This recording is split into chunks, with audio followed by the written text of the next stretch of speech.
CMI, última emisión. 2 oros, 3 platas y 2 bronces fue la cosecha de Colombia en la antepenúltima jornada de los Juegos. Mariana Pajón en el BMX y Pedro Causil en el patinaje subieron a lo más alto del podio. Colombia derrota a Canadá y se mete en la semifinal del voleibol femenino. Colombia continúa en la pelea con Argentina por el 6º lugar del cuadro de medallerías en Lima. Absueltos hermanos Uribe Noguera. Juez dice que no se comprobó manipulación de escena de asesinato de Juliana. Era el man de confianza de todos los comandantes de Batán de Arbizo, se lo pasaron en consigna porque era el que soltaba la plata. Revelan nuevos audios que comprometerían a General Romero y otros oficiales con hechos de corrupción. 650 profesores amenazados. Próxima semana habrá paro en Cundinamarca y Huila. Frustran atraco en el norte de Bogotá. A los ladrones se les varó la moto. Mujer víctima de violencia intrafamiliar no pierde pensión a pesar de que se separe de su pareja. Supertransporte anuncia nueva reducción en tarifa de peajes en Vía al Llano.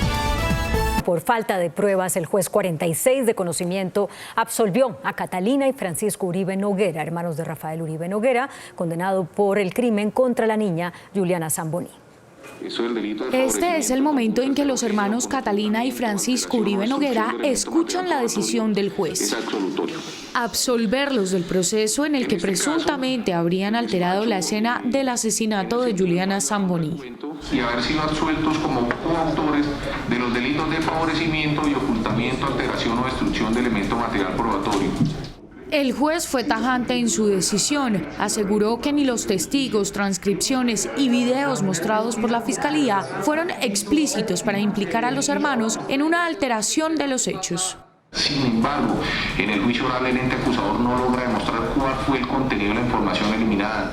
Conforme con la decisión, Francisco Uribe Noguera contó lo que han tenido que vivir durante estos 2 años. Esto ha sido un camino en el que yo creo que hemos aprendido muchas cosas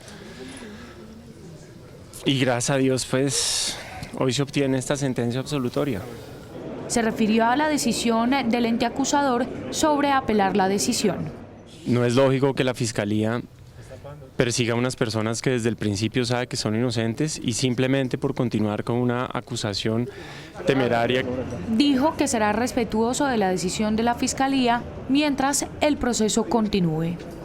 La Fiscalía reveló varias interceptaciones telefónicas que complicarían la situación del general Jorge Romero, señalado de hacer parte de una empresa criminal que operaba en la 4ª Brigada del Ejército. El ente acusador pidió que el oficial sea enviado a prisión. En la audiencia en la que la Fiscalía pidió que el general Jorge Romero sea enviado a prisión, el ente acusador hizo varias revelaciones sobre la vinculación de más generales en un entramado de corrupción que operaba en la 4ª Brigada del Ejército en Antioquia. Según la Fiscalía, el general Romero hizo parte de una empresa criminal que entregó una serie de convenios a un grupo de contratistas aprovechando su posición en el Ejército. Este hombre es Samir Fernando García, quien según la Fiscalía era uno de los contratistas que se benefició con una serie de convenios con la 4ª Brigada.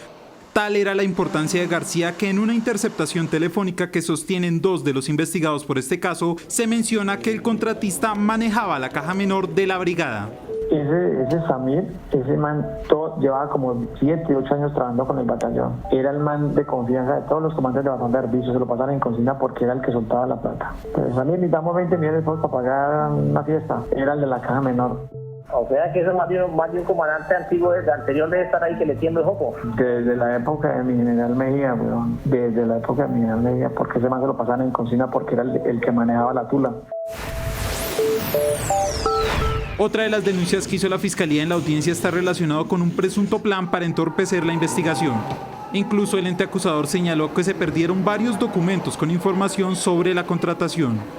Se vio en la obligación de entregar toda la información que ya había sido recolectada por la Fiscalía en inspecciones judiciales al ayudante del general Romero por orden directa del actual comandante de la 4ª Brigada.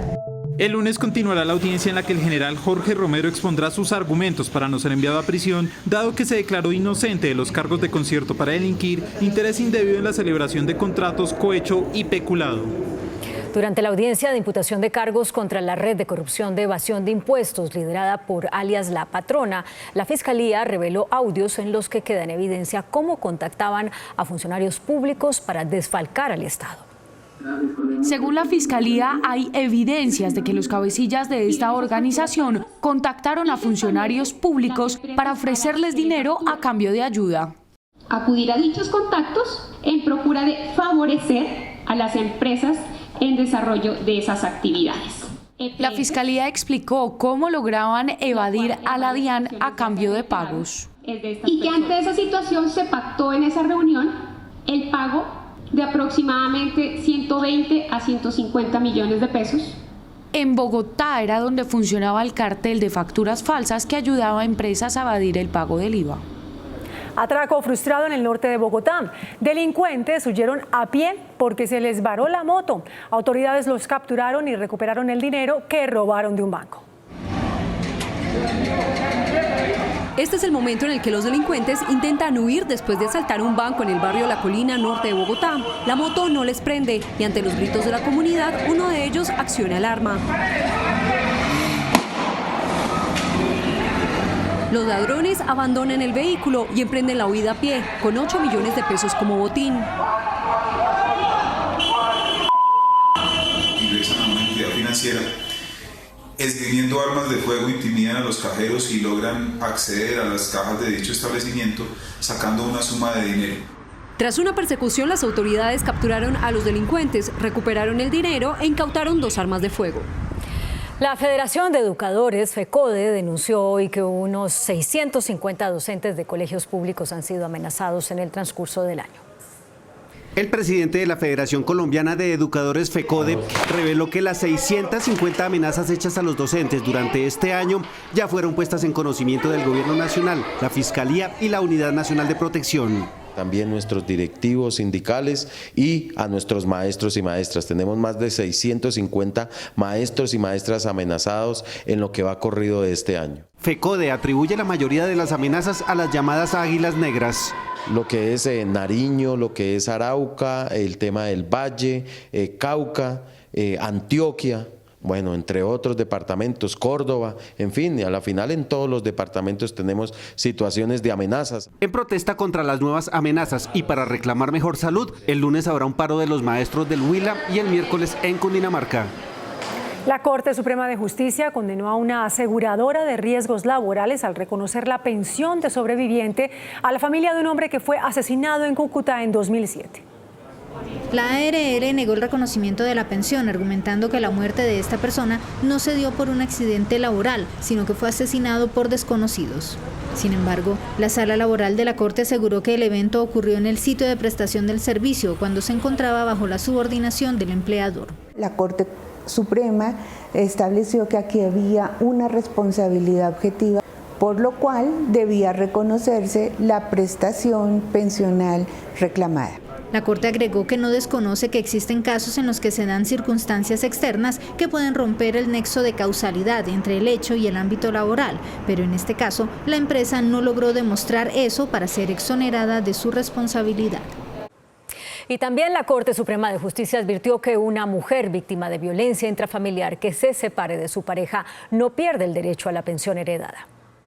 La Sala Laboral estudió el caso de una señora que en 1997 se separó de su esposo debido al maltrato físico y psicológico que recibió de él durante 4 años. En el 2004 su cónyuge falleció y ella le solicitó al desaparecido Instituto de Seguros Sociales que le otorgara la pensión de sobreviviente, pero la entidad le negó la petición, puesto que ella no vivió con su esposo los últimos 5 años antes de su deceso.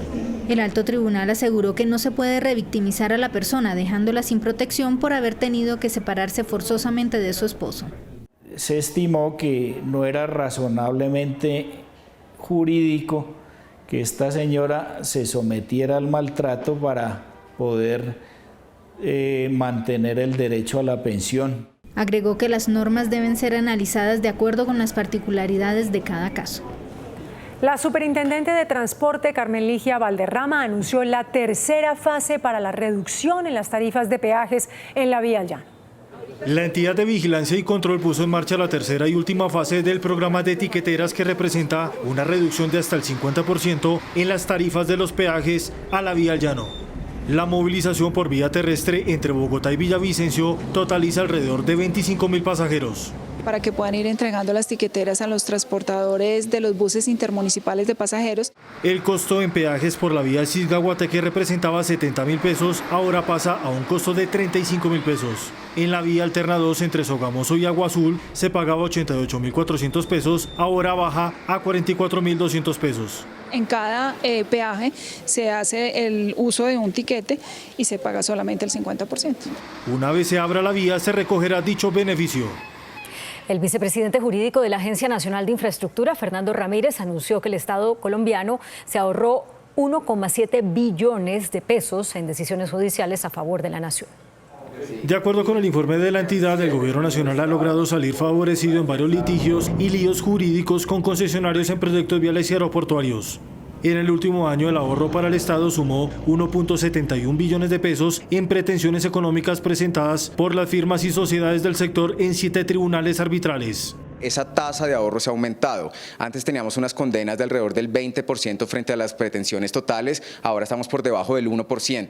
También se obtuvieron más de 206.000 millones de pesos que tuvieron que pagar concesiones a la nación. Ha logrado ganar algunos procesos arbitrales que han merecido condenas del concesionario a favor de la ANI. Entre las firmas se destacan Airplan, la concesión autopista Bogotá-Girardot, Opain S.A., Devinorte y Convicol. El Banco Agrario de Colombia, o la holding que el Estado cree con las entidades financieras, llegaría a la Bolsa de Valores, según reveló el ministro de Hacienda, Alberto Carrasquilla.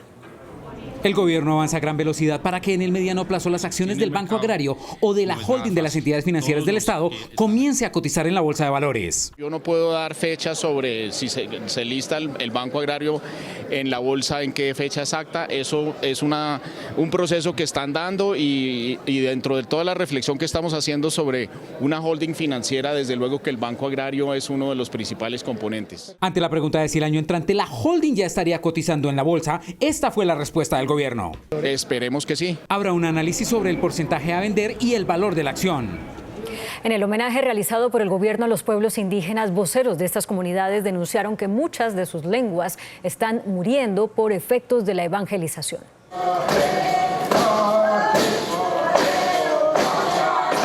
En Colombia hay 102 pueblos indígenas que hablan 65 lenguas distintas, lenguas que están en peligro de extinción.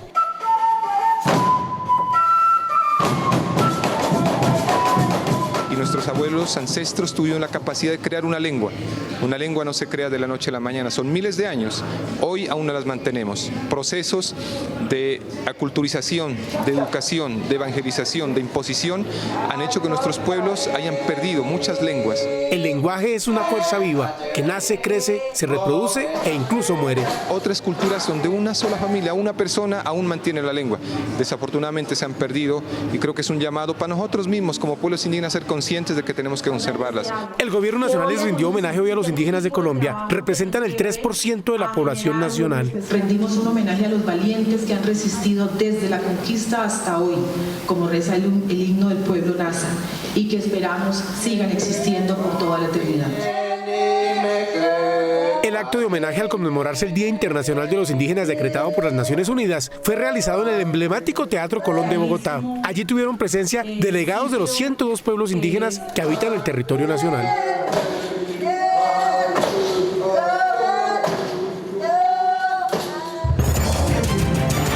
La justicia panameña declaró no culpable al expresidente Ricardo Martinelli de las acusaciones por presunto espionaje político y peculado y dejó sin efecto todas las medidas cautelares que pesaban en su contra. A Martinelli se le acusó de haber interceptado las comunicaciones sin autorización judicial de 150 personas, entre abogados, opositores y periodistas. Tras ser absuelto, el exmandatario insistió en que su caso es una conspiración. El presidente de Estados Unidos, Donald Trump, defendió la reciente redada contra migrantes indocumentados en Mississippi, de la que dijo sirve como buen disuasivo. Esto lo dijo luego de que ayer 680 personas de nacionalidad mexicana, salvadoreña y hondureña fueran detenidas, separadas de sus familias. 300 de ellas han sido liberadas. Un asteroide que tiene un tamaño mayor al emblemático edificio Empire State de Nueva York estará mañana en su punto más cercano a la Tierra.